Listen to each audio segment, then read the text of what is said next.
ورحمة الله وبركاته.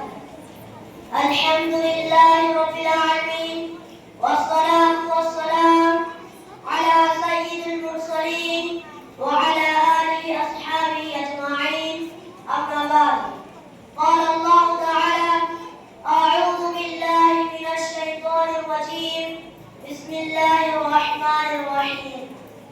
يا أيها الذين آمنوا كلوا من طيبات ما رزقناكم. قابل احترام صدر مجلس اور حاضرین اکرام، آج اس نورانی محفل میں جس موضوع پر روشنی ڈالنا چاہتا ہوں وہ ہے اسلام میں قسم حلال کی فضیلت.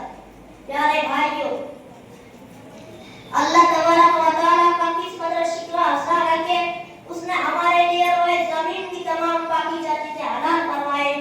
فرمان الہی ہے: یا ایھا الذین آمنوا کلوا من طیبات ما رزقناکم.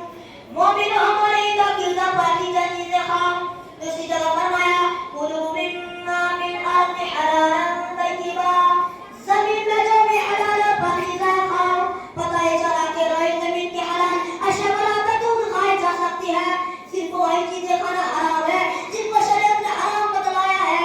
اس کے علاوہ ذریعہ آمدنی اگر حرام ہو، کمانے کا طریقہ اگر غلط ہو، چوری بے ایمانی لوٹ فضول کی رقم ہو، تو ایسی رقم سے جو بھی چیزیں حاصل ہو وہ سب حرام ہے. اور نہ صرف حرام ہے بلکہ اگر ایسی قدر استعمال میں لائے جائے اور اسلامی قوم میں عبادتیں کی جائے، ڈھیر سارے نماز، روزے، افطار